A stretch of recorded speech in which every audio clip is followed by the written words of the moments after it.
εργαζόμενους από εκεί παίρνουν όλοι τις συντάξεις ώρες. Άμα πας Μαρινόπουλο και τέτοια, τους έχουν 10 ώρες και παίρνουν και 4ωρο. Και 4ωρο. Και πάει η παλέτα και τα ζυμαρικά και τα αυτά εκεί πέρα και έχουν γίνει όλες τις μπρατσομέρες τους παλαιστές. Τα κορίτσια. Να είναι πιο φθηνό σούπερ μάρκετ, θα βάλουν κάτι το απόγευμα. Λέω να τον βάλω να διαβάσει ρε, γιατί θα πάω χωριό αύριο. Θα είναι και... Από εδώ είναι επίδοση, από εκεί τους βάζει, κοιτάξτε. Και κανονικά από εκεί. Η οικονομία το απόγευμα θα πας κάτω. Θα πας κάτω στο... δεν πας. Δεν βάλω διαβάσει, όπως πάει και δεν μπορεί και η μάνα τη γυναίκα του να πας και κανένα λόγο, κανένα αυτό αύριο. Δεν βγάλει λίγο ήλιο και χάμε. Δεν στεκνώνε τώρα, αυτό πού να τους αφήσει η γυναίκα.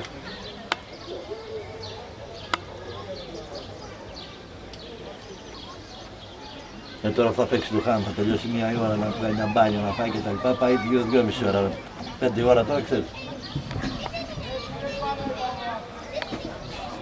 Μετά να αρχίσει με τον υπολογιστή, κανένα μαλακία, κανένα αυτό, δεν τον μαζεύει.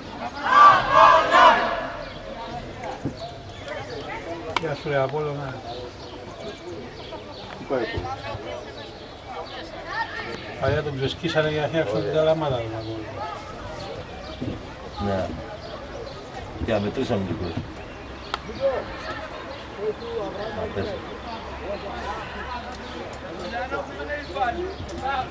Δεύτερο παιχνίδι που βάζει τον Κώστα και το Σταύρο στην άκρη. Ναι, με το Μεσσηνιακό προχτές και...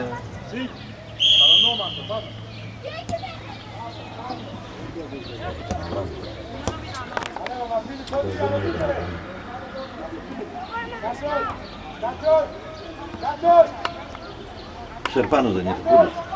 Όχι, Σερπάνος δεν ήρθε, ούτε στο Μεσσηνιακό. Αφού χτες ήταν στην προπόνηση και έπαιζε και καλά και έδειχνε... Δεν είναι ότι δεν είναι. Μπράβο ρε Παναγιώτη.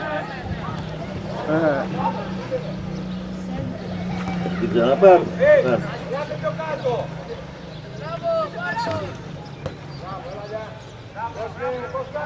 Κάνει. Όχι.